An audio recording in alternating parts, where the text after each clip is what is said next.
நிறுத்த வேண்டும். ஆனால் அந்த கைதுகள் அத்தனையுமே தாமதமாக நடைபெற்றுக் கொண்டிருக்கிறது. அதன் பின்னணியில் பலர் இருக்கின்றார்கள். போலீஸ் பகுதியினர் கூட தீவிரமான நடவடிக்கைக்கு வரவில்லை.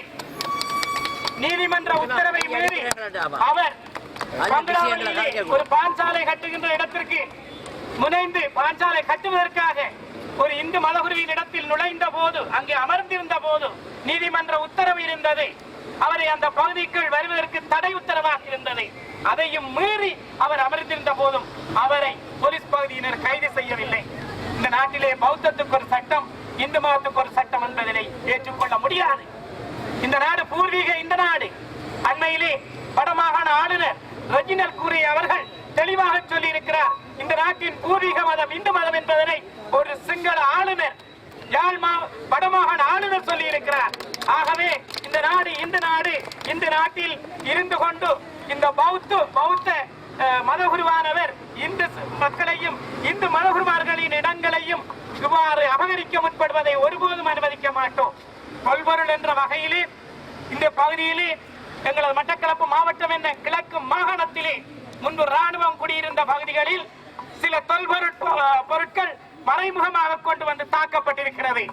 அதன் நிமித்தம்தான் எங்களது மதகுருவினிடத்திலும் தாக்கப்பட்டது. அது தவிர பல தமிழர் வாழும் இடங்களில் பல இடங்களில் தாக்கப்பட்டிருக்கிறது.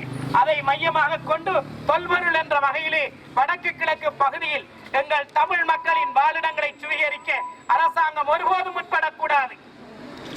ஒன்றை நான் இந்த இடத்தில் கூற வேண்டும். பௌத்த விவகார அமைச்சர், புத்த சாசன அமைச்சராக இருக்கின்ற நீதி அமைச்சர் அவர்கள் கூறியிருக்கின்றார், வடக்கு கிழக்கிலே 325 விகாரைகளுக்கு தான் 100 மில்லியன் நிதியை வழங்குகிறார் என்று. அந்த அளவிற்கு 325 விகாரைகள் இங்கே இல்லை. இவை திட்டமிட்டு கொண்டு வரப்படுகின்ற விகாரைகள்.